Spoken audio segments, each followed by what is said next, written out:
ನಾನಿವತ್ತು ಕ್ಯಾರೆಟ್ ಹಲ್ವಾ ಮಾಡ್ತಾ ಇದ್ದೀನಿ. ಹಲ್ವಾ ಅಂದರೆ ಯಾರಿಗೆ ಇಷ್ಟ ಆಗಲ್ಲ ಹೇಳಿ? ಅದರಲ್ಲೂ ಕ್ಯಾರೆಟ್ ಹಲ್ವಾ ಅಂದರೆ ಎಲ್ಲರೂ ಇಷ್ಟಪಟ್ಟು ತಿಂತಾರೆ. ತುಂಬ ಚೆನ್ನಾಗಿರುತ್ತೆ. ನಾನು ಹೇಳೋ ಅಳತೆಯಲ್ಲಿ ಹಲ್ವಾ ಮಾಡಿ ತುಂಬ ಚೆನ್ನಾಗಿ ಬರುತ್ತೆ. ಹಲ್ವಾ ಮಾಡೋಕ್ಕೆ ಬರದೇ ಇರೋರು ಕೂಡ ಚೆನ್ನಾಗಿ ಮಾಡ್ತೀರಾ, ಅಷ್ಟು ಚೆನ್ನಾಗಾಗತ್ತೆ. ತುಂಬ ಸಿಂಪಲಾಗಿ ಮಾಡೋಣ. ಹೇಗೆ ಮಾಡೋದಂತ ತಿಳಿಸ್ಕೊಡ್ತೀನಿ. ನಾನಿಲ್ಲಿ 4 ಕ್ಯಾರೆಟ್ ತೊಗೊಂಡಿದ್ದೀನಿ. ಮೀಡಿಯಮ್ ಸೈಜ್ ಇರೋದು 4 ಕ್ಯಾರೆಟ್ ತೊಗೊಂಡಿದ್ದೀನಿ. ಅದನ್ನು ಮೇಲ್ಗಡೆ ಸಿಪ್ಪೆ ಎಲ್ಲ ತೆಗೆದು ಈಗ ತುರಿದಿಟ್ಕೊಳ್ಳೋಣ. ತುಂಬ ಚಿಕ್ಕದಾಗೇನು ತುರಿದಿಟ್ಕೊಳ್ಳೋದು ಬೇಡ, ಮೀಡಿಯಮ್ ಸೈಜಲ್ಲಿ ತುರಿದಿಟ್ಕೊಂಡ್ರೆ ಸಾಕಾಗತ್ತೆ.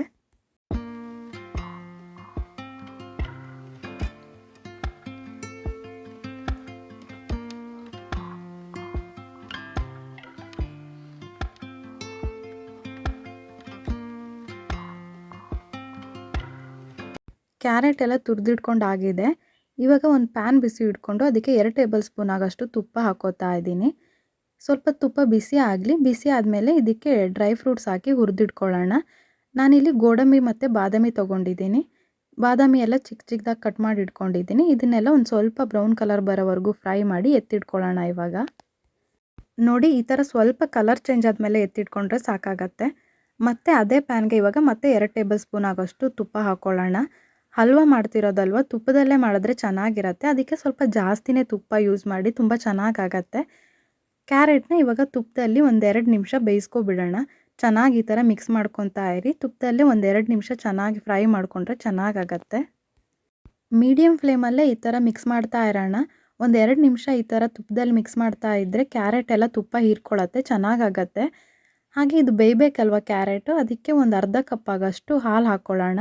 ಒಂದು ಸ್ವಲ್ಪ ಹಾಲು ಹಾಕ್ಕೊತ ಇದನ್ನು ಕ್ಯಾರೆಟ್ನ ಚೆನ್ನಾಗಿ ಹಾಲಲ್ಲೇ ಬೇಯಿಸ್ಕೊಳ್ಳೋಣ. ಕ್ಯಾರೆಟ್ ತುರಿದಿಟ್ಕೊಂಡಿದ್ವಲ್ಲ, ಅದು 2 ಕಪ್ ಆಗೋಷ್ಟು ಇತ್ತು. ಅದಕ್ಕೆ ನಾನಿಲ್ಲಿ ಅರ್ಧ ಕಪ್ ಆಗೋಷ್ಟು ಹಾಲು ಯೂಸ್ ಮಾಡ್ತಾ ಇದ್ದೀನಿ.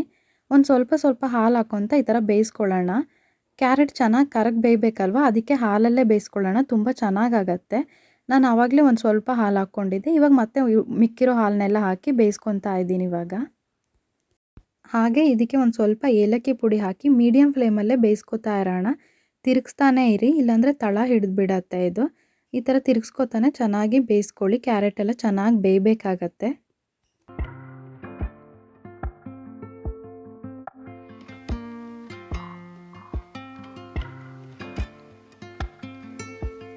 ಕ್ಯಾರೆಟ್ ಈ ಥರ ಚೆನ್ನಾಗಿ ಬೆಂದಮೇಲೆ ಇದಕ್ಕೆ ಸಕ್ಕರೆ ಹಾಕ್ಕೊಳ್ಳೋಣ. ನಾನಿಲ್ಲಿ ಅರ್ಧ ಕಪ್ ಆಗೋಷ್ಟು ಸಕ್ಕರೆ ತೊಗೊಂಡಿದ್ದೀನಿ. ಹಲ್ವಾ ಸ್ವಲ್ಪ ಸ್ವೀಟ್ ಇದ್ರೇ ಚೆನ್ನಾಗಾಗತ್ತಲ್ಲ, ಅದಕ್ಕೆ ನಾನು ಸ್ವಲ್ಪ ಜಾಸ್ತಿನೇ ಸಕ್ಕರೆ ಯೂಸ್ ಮಾಡಿದ್ದೀನಿ. ನಿಮಗೆ ಸ್ವೀಟ್ ಎಷ್ಟು ಬೇಕಾಗತ್ತೆ ನೋಡಿ ಸಕ್ಕರೆ ತೊಗೊಳ್ಳಿ. ಚೆನ್ನಾಗಿ ಒಂದ್ಸರಿ ಮಿಕ್ಸ್ ಮಾಡ್ಕೊಳ್ಳೋಣ ಇದನ್ನಿವಾಗ. ಸಕ್ಕರೆ ಎಲ್ಲ ಕರಗಿ ನೀರಾಗ್ತಾ ಬರುತ್ತೆ, ಅದಕ್ಕೆ ಮೀಡಿಯಮ್ ಫ್ಲೇಮಲ್ಲೇ ಬೇಯಿಸ್ಕೊತಾ ಇರೋಣ. ನಿಮಗೆ ಬೇಕಿದ್ದರೆ ಮಧ್ಯ ಸ್ವಲ್ಪ ತುಪ್ಪ ಹಾಕ್ಕೊಳ್ಳಿ. ನಾನು ಸ್ವಲ್ಪ ತುಪ್ಪ ಹಾಕ್ಕೋತಾ ಬೇಯಿಸ್ಕೊತಾ ಇದ್ದೀನಿ. ಹಲ್ವನ ಈ ಥರ ಮಿಕ್ಸ್ ಮಾಡ್ತಾನೇ ಇರೋಣ. ನಿಧಾನಕ್ಕೆ ಸಕ್ಕರೆ ಪಾಕ ಎಲ್ಲ ಗಟ್ಟಿ ಆಗ್ತಾ ಬರುತ್ತೆ. ನೋಡಿ, ಈ ಥರ ಚೆನ್ನಾಗಿ ಮಿಕ್ಸ್ ಮಾಡ್ತಾನೇ ಇರಿ, ಇಲ್ಲಾಂದರೆ ತಳ ಹಿಡಿದ್ಬಿಡತ್ತೆ ಇದು. ನಿಧಾನಕ್ಕೆ ಇದು ತುಪ್ಪ ಎಲ್ಲ ಸೈಡೆಲ್ಲ ಬಿಟ್ಕೊತ ನೋಡಿ, ಸಕ್ಕರೆ ಪಾಕ ಎಲ್ಲ ಗಟ್ಟಿಯಾಗಿದೆ. ಈ ಕನ್ಸಿಸ್ಟೆನ್ಸಿಗೆ ಬಂದಮೇಲೆ ನಾವು ಗ್ಯಾಸ್ನ ಲೋ ಫ್ಲೇಮಲ್ಲಿ ಇಟ್ಬಿಡೋಣ. ಇದು ನಿಧಾನಕ್ಕೆ ಗಟ್ಟಿ ಆಗತ್ತೆ ಇವಾಗ. ನೋಡಿ, ಇಷ್ಟು ದಪ್ಪ ಆದರೆ ಸಾಕಾಗತ್ತೆ. ಇವಾಗ ಗ್ಯಾಸ್ ಆಫ್ ಮಾಡಿ ನಾವೇನು ಡ್ರೈ ಫ್ರೂಟ್ಸ್ನ ಹುರಿದಿಟ್ಕೊಂಡಿದ್ವಲ್ಲ ಅದನ್ನೆಲ್ಲ ಹಾಕ್ಕೊಬಿಡೋಣ. ಚೆನ್ನಾಗಿ ಒಂದ್ಸರಿ ಮಿಕ್ಸ್ ಮಾಡ್ಕೊಳ್ಳೋಣ ಇವಾಗ. ನೋಡಿ, ಕ್ಯಾರೆಟ್ ಹಲ್ವಾ ರೆಡಿ ಆಗಿದೆ. ಎಷ್ಟು ಚೆನ್ನಾಗಿ ಬಂದಿದೆ. ಟೇಸ್ಟ್ ಕೂಡ ಅಷ್ಟೇ ಚೆನ್ನಾಗಿರುತ್ತೆ.